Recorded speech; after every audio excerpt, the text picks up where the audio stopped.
ایک سیکنڈ دیکھیے، آج کل جو ہے نا، کہنا تو نہیں چاہیے مگر ہو رہا ہے، کیا کریں ہم، پتہ نہیں گوبلز کا زمانے کو واپس لا رہے ہیں کہ پروپیگنڈا. بھئی اس سے زیادہ اگر کوئی مجھے بتا سکے چست 30 سے کسی نے کوئی کام کیا ہو. 26 کو خط ملا، وصول ہوا، 26 ہی کو ماہ رمضان میں افطاری کے فوراً بعد تمام ججز اسلام آباد ہائی کورٹ بشمول چیف جسٹس کے ساتھ ملاقات ہوئی. ٹھیک ہے، سرسری میٹنگ ملاقات نہیں ہوئی، 2.5 گھنٹے کی ملاقات ہوئی.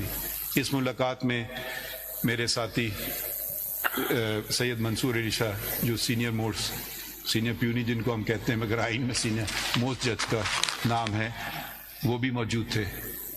ٹھیک ہے، تو اگر ہم اس بات کو اہمیت نہیں دیتے تو یہ کیا میٹنگ رمضان کے بعد نہیں ہو سکتی تھی؟ نہیں ہو سکتی تھی، فوراً کی. کہاں کی؟ چیف جسٹس ہاؤس میں کی. ٹھیک ہے، تو یہ اب آگے پڑھیے ذرا اگلا پیراگراف. The following day